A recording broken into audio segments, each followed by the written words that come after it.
समाधि परिणाम शुद्धि स्वात्मोपलब्धि शिविसौख्य सिद्धि चिंतामणि चिंतित वस्तु दाने तो वंदे मनस्ममास्तु देवी। बोलो देवादिदेव पार्श्वनाथ भगवान की जय। अनंत अनंत सिद्ध परमेष्टि भगवान की जय। अर्चनीय वंदनीय परम पूज्य आचार्य श्री विशुद्ध सागर जी महाराज की जय। परम पूज्य श्रमण रत्न मुनि श्री सुप्रभ सागर जी महाराज की जय। परम पूज्य श्रमण रत्न नगर गौरव मुनि श्री प्रणश सागर जी महाराज की जय। जय जिनेन्द्र बंधुओं, सुप्रभ उवाच यूट्यूब चैनल पर अनवरत चल रहे सम्यक समाधान के इस कार्यक्रम में आप सभी का हार्दिक स्वागत करता हूं। परम पूज्य आचार्य श्री विशुद्ध सागर जी महाराज के परम प्रभावक शिष्य परम पूज्य मुनि श्री सुप्रभ सागर जी महाराज, परम पूज्य मुनि श्री प्रणश सागर जी महाराज का प्रगल्भित पावस योग ललितपुर की धर्म प्राण नगरी में विविध प्रभावनामयी आयोजनों के साथ चल रहा है।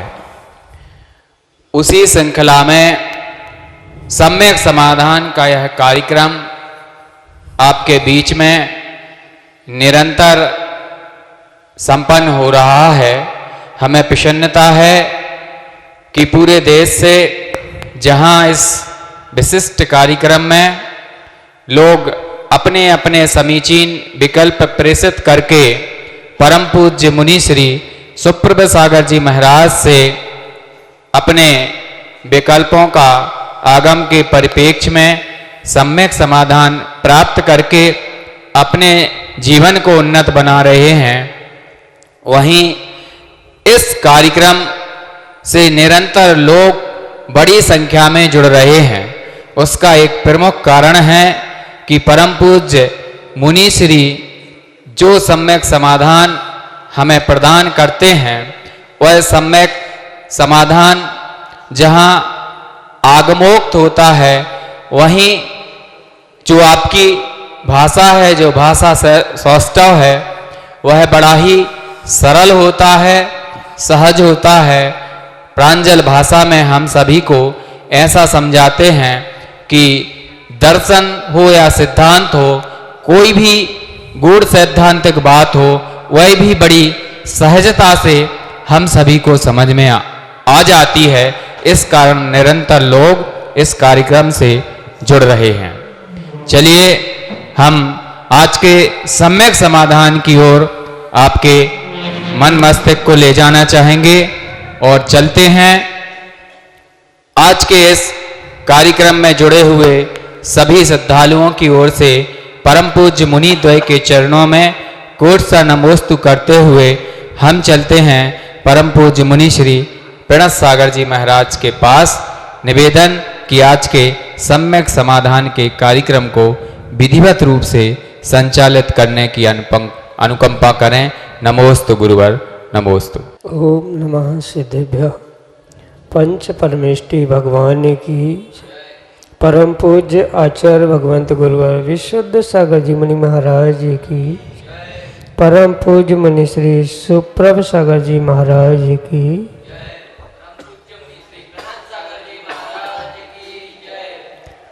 समीचीन विकल्पों का सम्यक समाधान। सम्यक ज्ञान की एक ऐसी विधा जिसे परम पूज्य मुनि श्री सुप्रभ सागर जी महाराज ने सम्यक समाधान नाम दिया। देश के विभिन्न अंचलों से अनेकानेक समीचीन विकल्प हमें यहाँ प्राप्त हो रहे हैं और उनका आगमोक्त विधि से हम सभी परम पूज्य आचार्य भगवंत गुरुवर विशुद्ध सागर जी महाराज के मंगल सुभाषिष से उन्हीं के सुयोग्य शेष परम पूज मुनि श्री सुप्रभ सागर जी महाराज के माध्यम से सम्यक समाधान प्राप्त कर रहे हैं। प्रारंभ करते हैं आज का सम्यक समाधान। आज का पहला विकल्प प्राप्त हुआ है अनन्य गुरु भक्त डॉक्टर मगन जैन, श्रीमती चंदा जैन, आष्टा मध्य प्रदेश से। परम पूज्य मुनिश्री के चरणों में तीव्र दर्शन की अभिलाषा एवं स्वास्थ्य लाभ हेतु आशीर्वाद की आकांक्षा के साथ अपना समीचीन विकल्प रख रहे हैं कि महाराज जी, आत्मा क्या है? आत्मा द्रव्य है या पदार्थ है या आत्मा तत्व है? आखिर आत्मा का रहस्य क्या है? सम्यक समाधान के माध्यम से हमारे समीचीन विकल्प का सम्यक समाधान देने की अनुकंपा करें। नमोस्तु महाराज जी, नमोस्तु। ओम नमः सिद्धम। परम पूज्य आचार्य भगवान गुरुवर विशुद्ध सागर जी महाराज के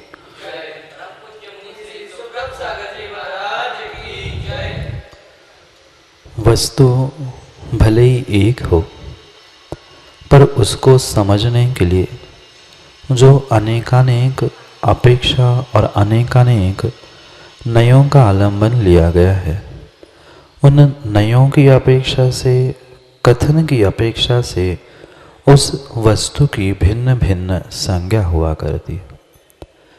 जैसे जिस वस्तु का, किसी एक वस्तु का किसी एक प्रांत में कुछ विशिष्ट नाम है, उसी वस्तु को किसी अन्य प्रांत में, अन्य भाषा में कुछ अन्य नाम से संबोधित किया जाता है। बिल्कुल ये 6 द्रव्य, 5 अस्थिकाय आदि जो कुछ भी इस ब्रह्मांड में वस्तुएं हैं, उनको भी मात्र समझने की अपेक्षा से या कथन न की अपेक्षा से उनकी भिन्न भिन्न संज्ञा हुआ करती। जैसे कि अनेकांत का सिद्धांत ही है, जो इस ब्रह्मांड की प्रत्येक वस्तु है वह अनंत धर्मों से, अनेक धर्मों से युक्त है। जैसे एक व्यक्ति बेटे की अपेक्षा से पिता होता है, पिता की अपेक्षा से बेटा होता है, पत्नी की अपेक्षा से पति होता है और बहन की अपेक्षा से भाई होता है। जबकि परस्पर विरुद्ध गुणधर्म होने पर भी एक साथ उस वस्तु में उसकी सत्ता त्रैकालिक रहती है। ऐसे ही चाहे जीव हो, पुद्गल हो, धर्म अधर्म आदि किसी भी वस्तु के विषय में हो, जब उस वस्तु की द्रवणशीलता की व्याख्या होगी, अनेक पर्यायों में परिणमन करते हुए भी उसके द्रव्यता की सत लक्षण की व्याख्या होगी, तब उस आत्मा को या उस द्रव्य को, वस्तु को द्रव्य कहा जाए। जब उस आत्मा का प्रत्येक पर्याय में परिणमन होते हुए उत्पाद वय से युक्त जो द्रव्यता या सत का व्याख्यान होगा, उस सत की व्याख्यान से, द्रव्यता की व्याख्यान से, द्रवणशीलता की गुण की अपेक्षा से उस आत्मा को आत्मा द्रव्य कहा जाएगा। फिर तस्य स्वभावम तत्वम, उस वस्तु का जैसा स्वभाव है, उस स्वभाव की अपेक्षा से जब उस वस्तु का व्याख्यान होगा तो उस वस्तु को या आत्मा को तत्व कहा जाएगा। पुनः समझना, वस्तु एक ही होने पर भी उसको अनेक अपेक्षा से समझने के लिए भिन्न भिन्न संज्ञाएं दी है, वस्तु भिन्न नहीं है। आत्मा द्रव्य वही है जो आत्मा तत्व है, आत्मा तत्व वही है जो आत्मा पदार्थ है। अंतर मात्र उनके संबोधन या संज्ञा में है, अन्य कोई भी अंतर उसमें नहीं है। पुनः रही बात पदार्थों की, जब अन्य पुण्य पाप के निमित्त से उस अस्थि के अपेक्षा से पदार्थ की जब व्याख्या होगी, तब वही जीव द्रव्य, वही जीव तत्व पदार्थ की श्रेणी में आकर उसे आत्मा पदार्थ भी कहा जा सकता है। वह अंतर यही समझना है। आत्मा का रहस्य यही है, चाहे आत्मा हो चाहे पुद्गल हो, मात्र अपेक्षाकृत कथन से उसमें भेद भिन्न है, पर वह तीनों प्रकार का पदार्थ भी, तत्व भी, द्रव्य भी वही आत्मा है, भिन्न कुछ भी नहीं है। अपेक्षाकृत विकथन की अपेक्षा से संज्ञा में परिवर्तन है, वस्तु वही है। यही आत्मा का और प्रत्येक द्रव्य का संक्षेप से रहस्य है। अगले विकल्प के लिए ललितपुर उत्तर प्रदेश से अनन्य गुरु भक्त शीलचंद जैन अनोरा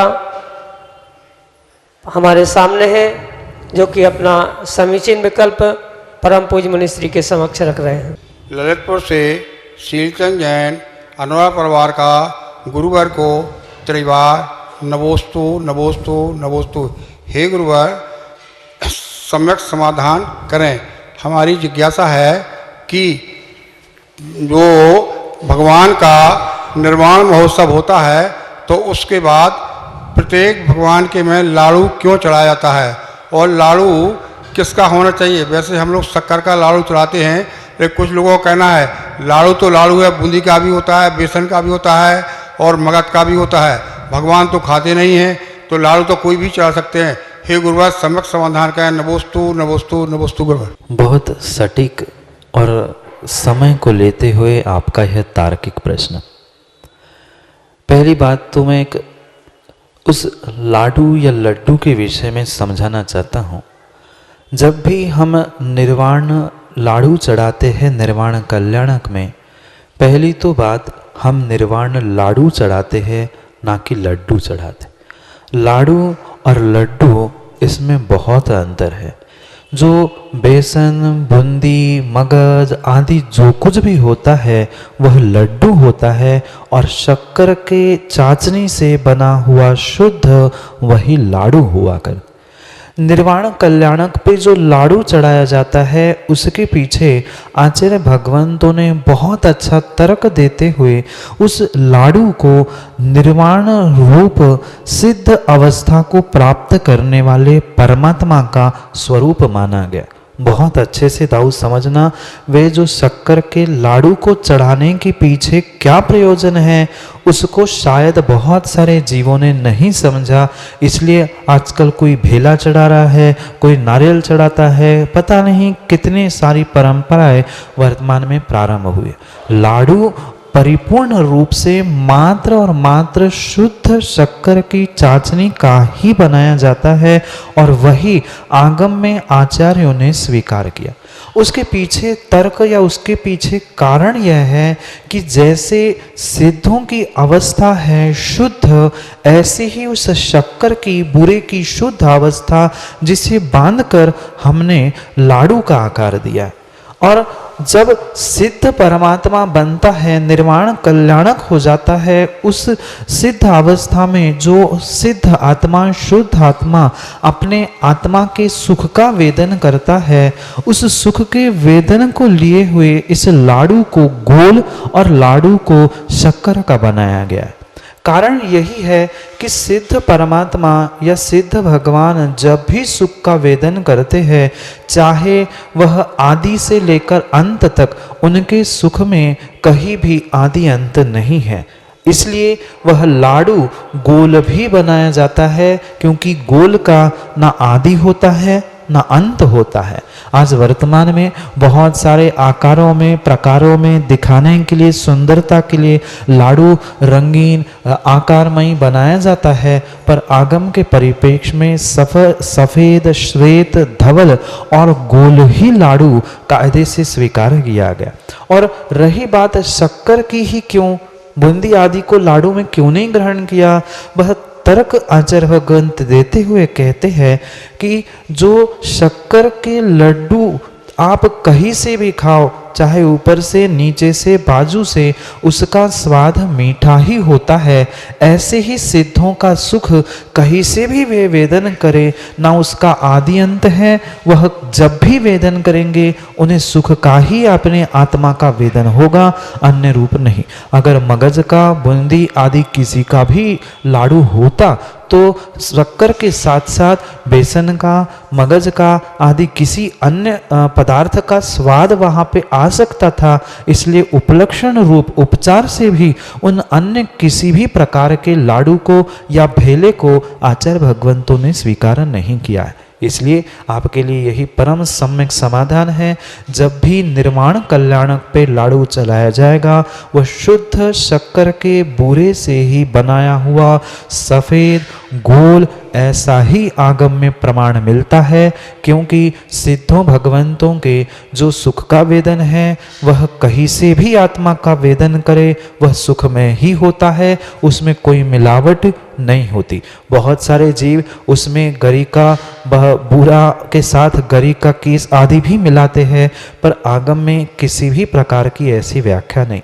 रही बात सकरा 24 घंटे की मर्यादा, वो तो साथ है ही, पर आगमिक अगर कोई उसके पीछे कारण है तो आचार्य भगवंत उस लड्डू को ही शुद्ध सिद्ध आत्मा का एक आकार या उसका एक प्रतीक उपचार से मानते हैं। जैसे परमात्मा आप सिद्ध भगवान बन चुके, निर्वाण कल्याण को प्राप्त कर चुके, ऐसे ही सुख का वेदन में भी व्यवहार दृष्टि से उपचार से उस लड्डू से, लाडू से, लड्डू से नहीं उस लाडू से कहीं से भी शक्कर का लाडू खाओ मीठा ही लगेगा, ना उस गोल लाडू का आदि है, न अंत है न मध्य है। ऐसे ही सुख का आदि अंत आत्मा के विषय में नहीं है और वह शुक्ल लेशा से परिणत है। ऐसे उस स्थान को मैं भी प्राप्त करूं, मैं भी निर्वाण कल्याणों को प्राप्त हो जाऊं। आप जैसे अनादि अनंत सुख को मैं उपभोग करने लग जाऊं। इस कारण से ही शक्कर के ही लाडू की आगम में वह शुद्ध रूप से व्याख्या है। शेष परंपरा भिन्न है, आगम भिन्न है। यही आपके लिए परम आशीष के साथ सम्यक समाधान। अमित जैन, भोपाल मध्य प्रदेश से परम पूज्य मुनिश्री के चरणों में बारंबार नमोस्तु निवेदित करते हुए अपना समीचीन विकल्प रख रहे हैं कि महाराज जी, आज जैन समाज में जहाँ एक तरफ शिक्षा को बढ़ावा दिया जा रहा है, वहीं आज के युवा युवतियाँ संस्कारों से दूर हो रहे हैं। आज समाज के लड़के लड़कियाँ अंतर जातीय वैवाहिक संबंध बना रहे हैं। ऐसे में समाज व माता पिता को क्या करना चाहिए? समाज को आगे आकर इसे रोकना चाहिए या नहीं, या चुपचाप बैठे रहे क्योंकि ज़्यादा पढ़ाने की लालच में हम संस्कार नहीं दे पा रहे हैं। आज समाज में जहाँ एक ओर माता पिता ने अच्छे रिश्ते के बहाने अधिक उम्र की लड़कियों को घर में बैठा रखा है, फिर चाहे वे अन्य समाज में शादी कर लें। यह एक चिंतनीय विषय है कि हमारा समाज कहाँ जा रहा है। सम्यक समाधान के माध्यम से हमारा मार्गदर्शन करने की अनुकंपा करें। नमोस्तु महाराज जी, नमोस्तु। वास्तव में यह एक बहुत बड़ा विचारणीय चिंतनीय प्रश्न है कि आज हमारी युवा पीढ़ी उस पढ़ाई के लोभ और लालच में अपने उम्र को और अपने संस्कारों को भूलती जा रही है। पहले जिस समय पर जो कार्य होना आवश्यक था, उन समयों में, उन कालों में उस कार्य को निष्पादित किया जाता था। आज पढ़ाई के नाम पर, अच्छे संबंधों के नाम पर समय बीता जाता है और फिर पता नहीं मात्र और मात्र अपने उस विषय को पूर्ण करने के लिए यथा तथा अन्यत्र स्वयं माता पिता भी उस बेटा बेटी के संबंध को निष्पादित कर देते। ये वास्तव में सब समाज को, घर परिवार के एक एक बुजुर्ग व्यक्ति को बैठकर इस विषय में विचार करना बहुत बहुत आवश्यक है। क्योंकि अगर आज हम इस समस्या से नहीं लड़ पाए, आज हम इस समस्या को ठीक नहीं कर पाए, तो भविष्य क्या होगा, यह वास्तव में एक बहुत बड़ा चिंतन का विषय बन सकता है। पर जो आपने यह विकल्प रखा है कि क्या किया जाए, हम क्या मात्र देखकर अनदेखा कर ले? नहीं, किंचित भी आगम में ऐसा व्याख्यान किया ही नहीं गया। जहाँ भी आगम की मर्यादा, धार्मिक मर्यादा आदि ये शब्द नष्ट हो रही है, वहाँ बिना पूछे भी व्यक्ति को और साधु पुरुषों को बोलना बहुत आवश्यक। यहाँ परिपूर्ण रूप से जहाँ आज की युवा पीढ़ियों के अन्यत्र संबंध हो रहे हैं, उन अन्यत्र संभव होने वाले संबंधों से हमारे धर्म की ही क्षति है। पर क्या करें, कुछ समाज के भी ऐसे वरिष्ठ गरिष्ठ जीव आज हो चुके हैं, मात्र अन्य बल के बलबूते पर, अर्थ के बलबूते पर बड़ों के सब संबंध स्वीकार किए जाते हैं। पर अमित भाई, किसी छोटे व्यक्ति ने उस संबंध को किया तो उसे समाज से, नगर से बहिष्कृत किया जाता। यह परिपूर्ण रूप से एक पूरे भारत की जैन समाज को विचार करने योग्य, या जो भारतवर्षीय जितनी बड़ी बड़ी संस्थाएं हैं, उन बड़ी बड़ी संस्थाओं को, विद्वानों को भी ये विचारणीय प्रश्न उनके सामने है। आज अगर इस पर रोक नहीं लगी गई तो शायद कल हमें यथार्थ वास्तव में शुद्ध समाज कहीं भी प्राप्त होने वाली नहीं है। भिन्न विषय है मानवता, भिन्न विषय है धार्मिक परंपराएं। मानवता होनी चाहिए, दया करुणा परम परम आवश्यक है, पर दया करुणाओं को हम इन वैवाहिक संबंधों के साथ नहीं जोड़ सकते, क्योंकि आगम में स्पष्ट रूप से कहा है, जहाँ कुल शुद्धि है उन शुद्ध कुलों में ही निर्ग्रंथ मुनिराजों को आहार ग्रहण करने की आज्ञा है। अगर ऐसा ही होता रहा, कुल परंपराएं अशुद्ध होती रहेगी, तो समाज ही नहीं बचेगी, श्रावक ही शुद्ध नहीं बचेंगे, तो निर्ग्रंथ अपनी जो चर्या है उसको निरतिचार रूप से, निर्दोष रूप से कैसे पालन कर सकते हैं। ये साधुओं के भी विषय में, साधुओं को भी, संघों को भी और अनेक संस्थाओं को और समाज को भी इस विषय को समझकर उसके विषय में बहुत अच्छे से चिंतन और विचार विमर्श करना आवश्यक है।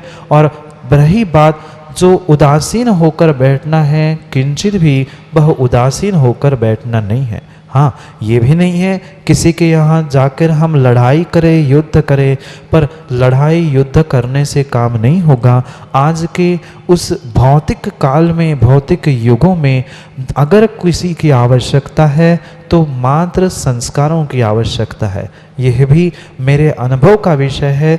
जिस बालक और बेटी के पास, बेटों के पास माता पिता के, घर परिवार के संस्कार होते हैं, भले ही कितनी उच्च शिक्षा को प्राप्त करने के लिए वह बाहर पढ़ने लिखने के लिए जाए, पर वह अपने मार्ग से, धर्म से च्युत नहीं होता अगर बचपन से माता पिता ने संस्कार दिए हैं। तो यह कमी माता पिता की है। सर्वथा युवा पीढ़ी को दोष देने से, आज के भौतिक तकनीकों को दोष देने से काम बनने वाला नहीं है। आज के माता पिताओं को पैसे कमाने से, अपने मित्र परिवार से समय नहीं निकलता कि इसके कारण हम बच्चों को संस्कारित कर दे। और बच्चों को बचपन से आप संस्कार नहीं दोगे तो वही समय बीतने पर, बड़ा युवा वृद्ध होने पर पता नहीं धर्म संस्कार सब भूल जाकर क्या करता है।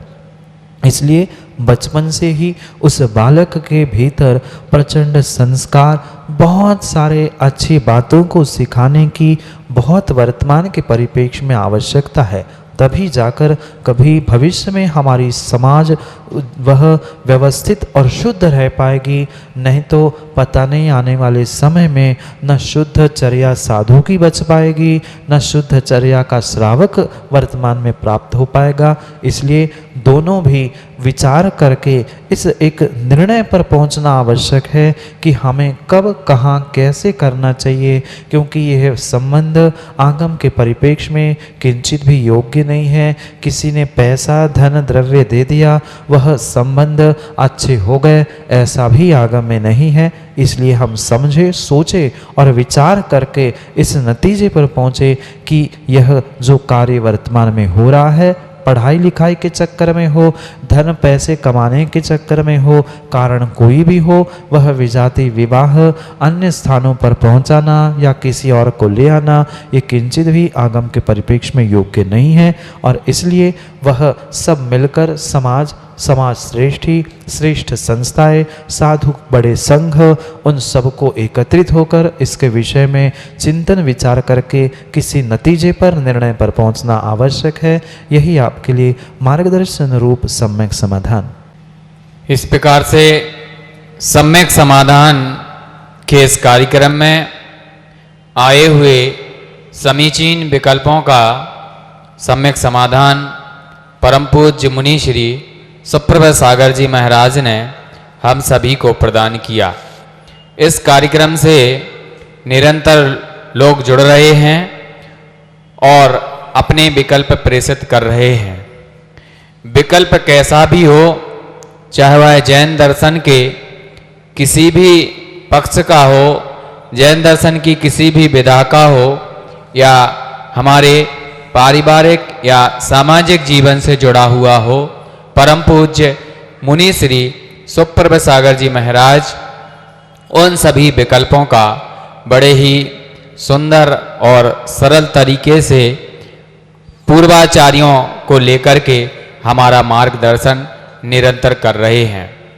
आपसे आग्रह है कि आपके मन में भी कोई विकल्प है, कोई ऐसा प्रश्न है जिसका आप समाधान चाहते हैं, तो सम्यक समाधान के इस कार्यक्रम तक अपना वह प्रश्न प्रेषित करें। हमारे सुप्रभ उवाच चैनल पर जो पट्टी चल रही है उस पर हमारे व्हाट्सएप नंबर एवं ईमेल आईडी निरंतर प्रसारित हो रही है। आपकी सुविधा के लिए हम अपने व्हाट्सएप नंबर से आपको अवगत कराना चाहेंगे। पहला नंबर है 8707548811। दूसरा नंबर है 7415306441। हमारी ईमेल आईडी है samyak.samadhan@gmail.com। आप इन नंबरों पर अपने प्रश्न हम तक प्रेषित कर सकते हैं। साथ ही आपसे आग्रह है, सुप्रभ उवाच यूट्यूब चैनल को आप सब्सक्राइब अवश्य करें। साथ ही सुप्रभ उवाच फेसबुक पेज को भी लाइक करें, ताकि परम पूज्य मुनि द्वय की पावन सन्निधि में निरंतर हो रहे प्रभावनामयी आयोजनों की अपडेट आपको मिलती रहे, जिससे आप अपना जीवन उन्नत बनाते रहें।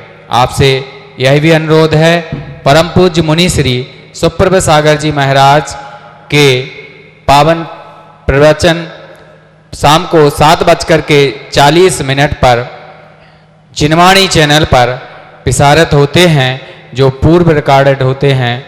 उन प्रवचनों का भी आप लाभ लेकर के अपने जीवन का मार्ग प्रशस्त कर सकते हैं।